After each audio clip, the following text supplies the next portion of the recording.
నమస్తే. ఎలా ఉన్నారు? బాగున్నారా? నేను మీ పద్మజ. ఈరోజు నేను మీకు ఈ వీడియోలో స్వచ్ఛమైన గేదె పాల జున్ను రెసిపీని చూపిస్తాను. హైదరాబాద్ లో జున్ను పాలు ఎక్కడి అనుకుంటున్నారా? మేము ఉండే ఏరియాలో మాకు జున్ను పాలు చక్కగా దొరుకుతాయి. జున్ను పాలు వచ్చిన ప్రతిసారి కూడా మేము జున్ను చేసుకొని తింటాం. జున్ను అంటే అందరికీ చాలా ఇష్టం. కానీ దాన్ని పర్ఫెక్ట్ గా ఎలా చేయాలో చాలా మందికి తెలియకపోవచ్చు. వాళ్ళ కోసమే ఈ వీడియో. ఎంతో రుచిగా, ఎంతో సాఫ్ట్ గా ఉండే ఈ స్వచ్ఛమైన గేదె పాల జున్నుని ఎలా తయారు చేసుకోవాలో చూద్దాము. ముందుగా 1/2 లీటర్ గేదె జున్ను పాలు తీసుకున్నానండి. ఇవి మొదటి రోజు పాలు. మొదటి రోజు పాలు అయితే జున్ను చాలా గట్టిగా వస్తుంది. కాబట్టి మొదటి రోజుయే తీసుకోండి.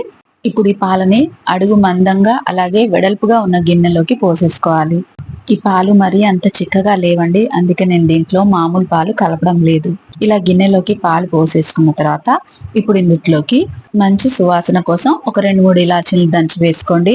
ఒక 10 మిరియాలని కూడా ఇలా కచ్చా పచ్చాగా దంచుకొని ఇందులో వేసుకోవాలి. ఇందులో తీపి కోసం ఒక 100 గ్రాములు బెల్లం వేసుకోండి. మీరు కనుక తీపి ఎక్కువ తింటారనుకుంటే ఇంకొక 50 గ్రాములు ఎక్కువ వేసుకోండి. ఇలా ఒకసారి ఇదంతా కలిసేలాగా కలుపుకొని ఈ బెల్లం పాలలో పూర్తిగా కరిగేదాకా ఒక అరగంట పాటు పక్కన పెట్టేసుకోవాలి. మీ దగ్గర గనక బెల్లం పొడి ఉంటే అది వేసుకోండి, అదైతే తొందరగా కరిగిపోతుంది. ఇలా కలిపేసుకున్న తర్వాత మూత పెట్టేసి ఒక అరగంట పాటు పక్కన పెట్టేసుకుందాము. ఒక అరగంట తర్వాత మూత తీసి చూద్దాము. పాలల్లో బెల్లం చక్కగా కరిగిపోయింది. చూడండి, పాలు కూడా కొంచెం రంగు మారాయి కదా. ఇప్పుడు ఈ పాలతో మనం జున్ను తయారు చేసుకుందాము. ముందుగా స్టవ్ వెలిగించుకొని ఒక వెడల్పాటి గిన్నె పెట్టుకొని అందులో 1.5 లీటర్ దాకా నీళ్లు పోసుకొని దాంట్లో ఒక స్టాండ్ పెట్టుకొని ముందుగా నీళ్ళని కొంచెం వేడవ్వనివ్వాలి. మనం ఎలా అయితే కేక్ కోసం ముందుగా గిన్నెని ప్రీ హీట్ చేస్తామో అలాగే కొంచెం నీళ్లు వేడైన తర్వాత ఈ జున్ను పాల గిన్నెని పెట్టేసి మూత పెట్టి స్టవ్ ని హై ఫ్లేమ్ లో పెట్టుకొని ఒక 20 నిమిషాలు ఈ జున్ను పాలని ఉడకనివ్వాలి.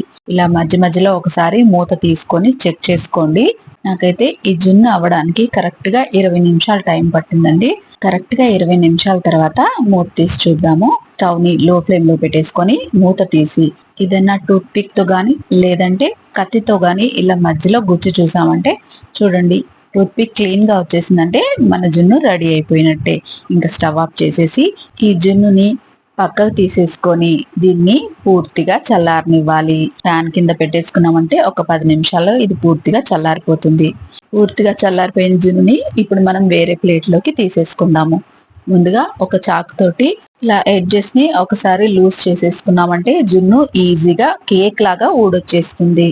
దీనిపైన ఒక ప్లేట్ ని పెట్టి ఇలా బోర్లిట్ చేసుకున్నామంటే మన జున్ను చూడండి ఎంత చక్కగా ఊడొచ్చేసిందో. చూస్తేనే నోట్లో నీళ్లు ఊరుతున్నాయి కదా.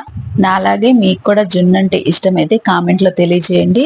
అలాగే నేను చేసి చూపించిన ఈ జున్ను రెసిపీని మీరు ఇంట్లో ఒకసారి తప్పకుండా ట్రై చేయండి. ఇలా తయారు చేసుకున్న జున్నుని ఒక గంట సేపు ఫ్రిడ్జ్ లో పెట్టుకొని చల్లగా తిన్నామంటే ఇంకా రుచిగా ఉంటుంది. సంవత్సరానికి ఒక్కసారైనా సరే స్వచ్ఛమైన జున్ను పాలు దొరికితే గనక ఈ జున్ను రెసిపీని మీరు ఒకసారి ఇంట్లో తప్పకుండా ట్రై చేయండి. నేను చేసి చూపించిన ఈ జున్ను రెసిపీ కనుక మీకు నచ్చినట్టయితే లైక్ చేయండి, షేర్ చేయండి, కామెంట్ చేయండి. ఇలాంటి మరిన్ని మంచి రెసిపీస్ కోసం నా ఛానల్ ని సబ్స్క్రైబ్ చేసుకోండి. మరో మంచి రెసిపీతో మళ్ళీ కలుసుకుందాం. అంతవరకు సెలవు. నమస్తే.